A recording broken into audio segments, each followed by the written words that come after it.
یاد رکھو اسلامی مملکت کی بقا، اس کا قیام اور اس کی مضبوطی اللہ تعالیٰ کی توحید کی اقامت میں ہے. فَلْيَعْبُدُوا رَبَّ هَذَا الْبَيْتِ الَّذِي أَطْعَمَهُم مِّن جُوعٍ وَآمَنَهُم مِّن خَوْفٍ. اس گھر کے رب کی عبادت کر لو، یعنی توحید کو سمجھ لو.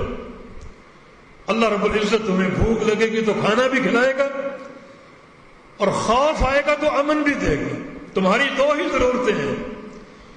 انسان کو دو ہی چیزیں چاہیے، ایک اس کو کھانا چاہیے، دوسرا اس کو امن و استقرار چاہیے، سلامتی چاہیے. تمہاری سلامتی اور تمہارا کھانا یہ دونوں مضمر ہیں تنفیذ توحید میں. یہ مع الاسف آج تک نہ ہو سکا. بچہ بچہ ہمارا مفروض ہے، اور یہ قوم غربت اور ایک بدحالی کی جو ایک آخری خط ہے اس سے بھی نیچے گر چکی ہے.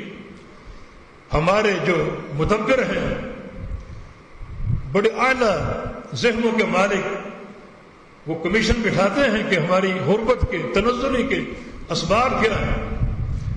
تو ان بیچاروں کو کہا جائے کہ اپنے ننھے دماغوں پر زور نہ دو. ہماری کمزوری کے اسباب متعین ہو چکے ہیں، اور وہ ہے توحید کو نہ سمجھنا اور توحید سے دوری.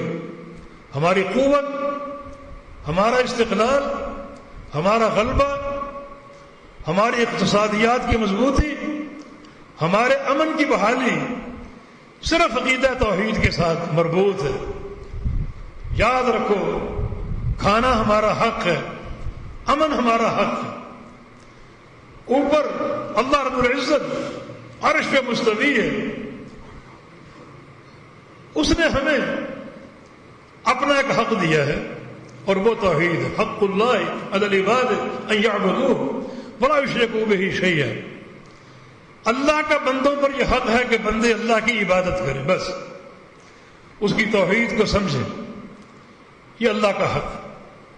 زمین والے آسمان والے کے حق کو سمجھیں اور اس کو نافذ کریں، تو آسمان والا زمین والوں کے سارے حقوق پورے کر دے گا. تم میرے حق توحید کو سمجھو اور حق توحید کو قائم کرو، میں تمہارے سارے حقوق بحال کر دوں گا. سارے حقوق تمہیں حاصل ہو جائیں گے. جب توحید کے بدلے جنت ہے، اور جنت سب سے بڑی نعمت ہے. یہ دنیا کے مال، دنیا کا امن و سلامتی، یہ تو بہت معمولی چیزیں ہیں. جب توحید پر جنت ملے گی تو دنیا کی ترقیاں اور کامیابی کیوں نہ ملیں گی. تو جو حقیقت میں اس منہج اور فکری ریاست کی بنیاد تھی، اس سے ہم کوسوں دور ہیں. یہ ہماری غربت کا، افلاس کا، ہمارے مقروض ہونے کا سبب ہے.